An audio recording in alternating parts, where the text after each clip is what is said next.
Premonition, boom, Death to Sap there. And boom, pre-dispel the root beam. Pop Veins and pop Trinket. Trinket that Cyclone that goes up onto me. Get that reshaping, get a huge burst there onto the Moon Pit. He did pop Skin. We got the Pally Sack and maybe that's it. Skin and Sack there. And we got the Pally Sack, Skin and Sack there.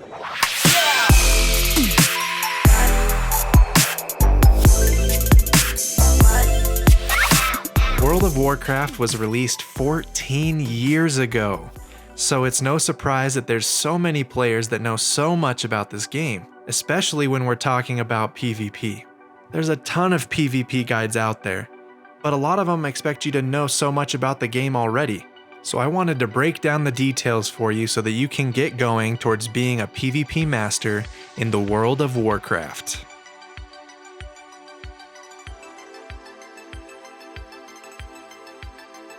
One of the most important things you'll need to know about in WoW PvP is CC, or crowd control. These are spells and abilities that stun, interrupt, or root other players. Being strategic with these abilities is everything in WoW PvP, so you'll definitely need to coordinate with your teammates to lock down the enemy and go in for the kill. Well, sounds pretty easy, right? Just stun lock your enemy and kill him. Well, it's not so simple. There's something else you'll need to know about, and that is DR, or Diminishing Returns. This is a system in the game which prevents players from being stunned forever. Thank goodness. The way that this works is that there's a few different schools of spells. Once a CC ability is used from that school, if a second ability from the same school is used on the same character, it will have Diminishing Returns, meaning that it will only be 50% as effective.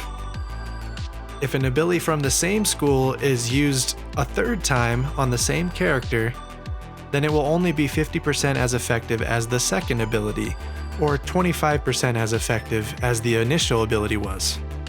But don't worry, Diminishing Returns doesn't last an entire match.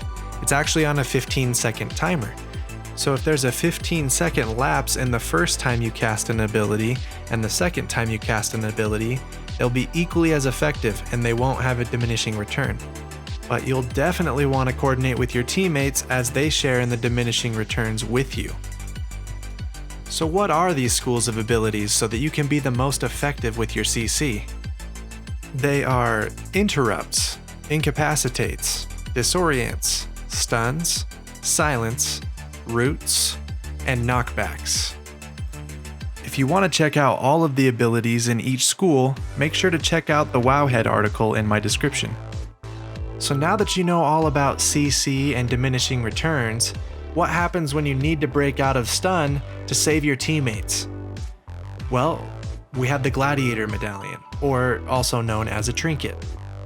The Gladiator's Medallion allows you to break out of stun, but it's on a 2-minute cooldown, so you'll have to be really wise about when you use that, because then you could be locked down in stun and just sit there and watch your teammates die. You also have a couple of other abilities to choose from when it comes to breaking out of CC.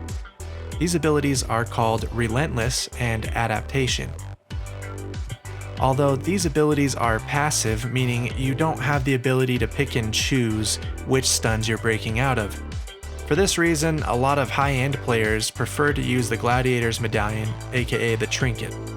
And there you go! Now that you know all about DR, CC, and Trinkets, all you need now is an add-on to help you track all of this in an arena match. And it won't be long now till you're at that 2000 rating getting those sweet, sweet armor sets. Ooh! So what kind of questions do you have? Did I miss anything? Is there something you'd like me to go over in another video? I can't wait to cover 2s, 3s, and BGs and more. So thank you so much for watching, and I will catch you guys in the next one.